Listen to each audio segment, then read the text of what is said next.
coming tonight, everybody. Before we move forward, I'd like to touch base again with and acknowledge some of the folks that are here for us. From Senator Bonasek's office, there's Krista Barringer. From Assemblyman Lopez's office, Tracy McGee. From Senator Gillibrand's office, Susan Spears. The County Comptroller, Elliot Auerbach.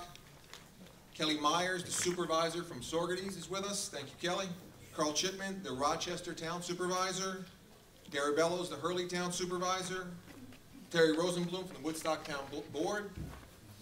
John Dwyer, the Chair of the Ulster County Community College. And Steve Noble, representing Mayor Gallo.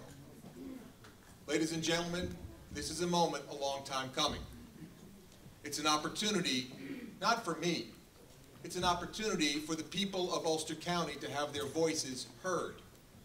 This is a unique opportunity because it's a chance for us to have high-level representatives from the DEP and DEC in one room and the ability to be able to listen to them and to also to talk to them.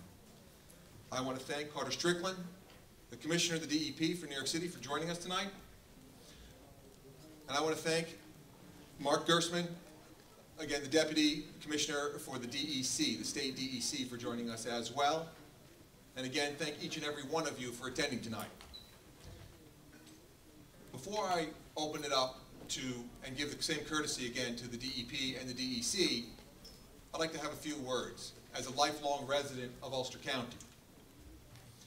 You know, there are three issues that I believe we have to touch base on tonight. Actually, there's probably much more, but there's three that I'll touch on. First and foremost, unnatural flooding in Wawarsing. The second is what I believe is a failure to pay their fair share of property taxes throughout Ulster County. And last but not least is what I believe is a travesty in the lower Esopus. Let's talk briefly about what we have. Wawarsing. The people of Wawarsing, for how long now? 3, 5, 10? How many years has it been that cracks in the aqueduct, unnatural flooding has occurred, and these people have had to live in conditions you can only imagine if you see it firsthand? Fountains erupting in their basements, mold, places you would never want to be forced to live, they are forced to live. And ultimately, what was brought forward was a potential buyout program. When I looked at the numbers, it doesn't cover half the houses. It's simply not enough. When we talk about paying their fair share of property taxes, I'm sure you'll hear from a town supervisor or two tonight. You know what they are faced with? Some very difficult decisions. First and foremost, they can take on the New York City DEP when they come to lower their assessment. And then when they bring their mountain of attorneys with them, they can try that. And it will cost them hundreds of thousands of dollars and drive them to a place near bankruptcy. It's the same money, by the way, that would be used to pay for roads, plows, local shares of taking care of a whole host of issues to serve local people. So they have to make a choice. They can either fight them in court or they can somehow settle for something less than their fair share. Well, the problem is when they pay less than their fair share, the people of Ulster County have to pay more than their fair share, and what it results in is Ulster County residents subsidizing New York City water rates, and that is fundamentally unfair, and what I have said, it's un-American. I guarantee you if the leaks in Wawarsing were happening in Queens, they'd be fixed tomorrow.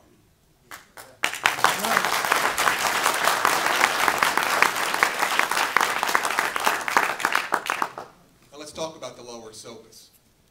The people along the lower Esopus have had to make some very interesting choices.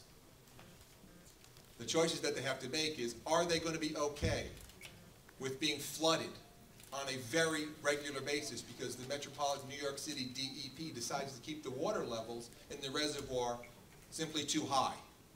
And why are they too high?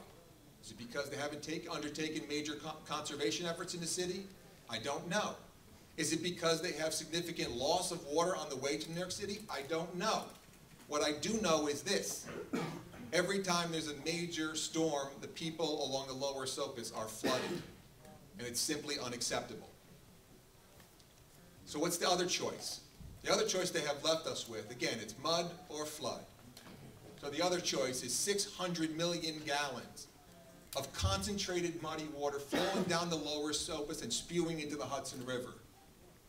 It's not water that makes it to New York City. I guess it's severely diluted maybe when it gets there, but I'll tell you what happens to that water. It makes a right-hand turn, heads down the Hudson River, and runs flat into the drinking water intake for the town of Esopus. Can I ask you a question? When did the health of a child in Esopus in Ulster County become less important than a child in Manhattan?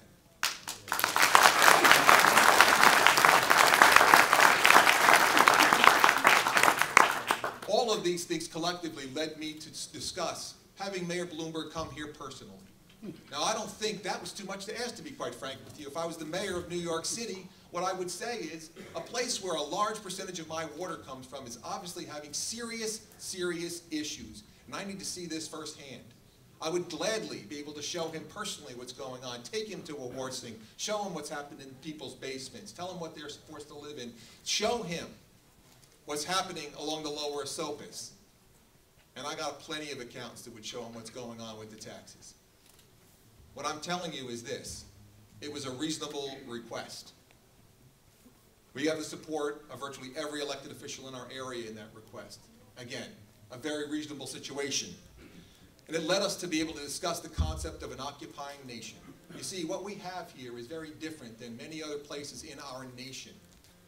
We have another municipality that rules over us in many, many ways. Now let's talk about this occupying nation concept. What does an occupying nation do?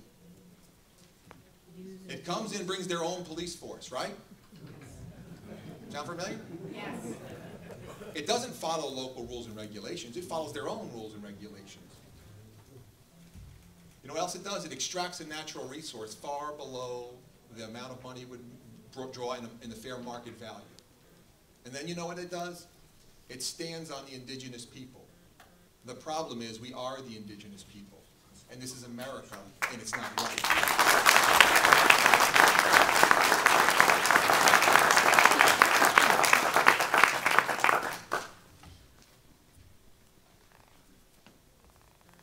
Now, I want to thank you all for coming tonight.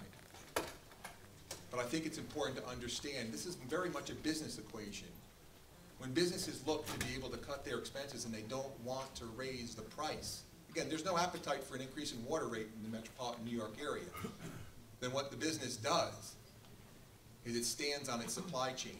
It squeezes the weakest links and forces it to do everything for less money, and that's where they get the money out of it, because it has to come from someplace. The problem, again, we are the supply chain. So what we're hoping for is to have a significant change in the relationship between the people of Ulster County and the people of New York City. But it's not the people of New York City, because we fully embrace the importance of providing water to 9 million neighbors. We get it. We love that New York City is a spectacular place. We root for the Giants too.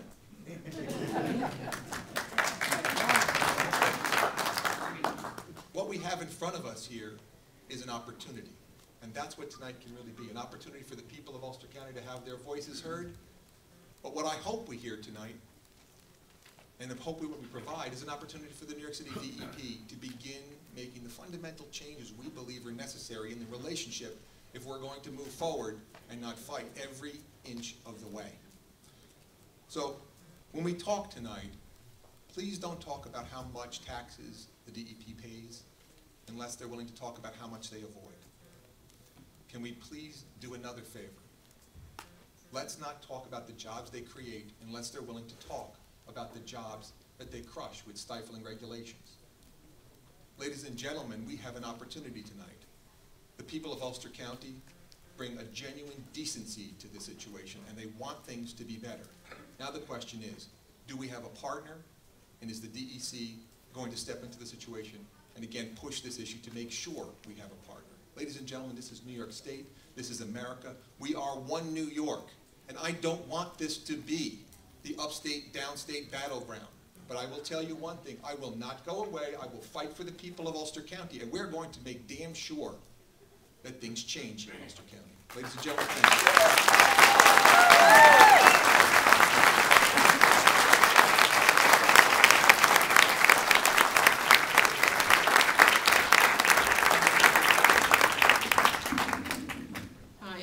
Thompson. I'm the president of the League of Women Voters for Ulster County and Dutchess County.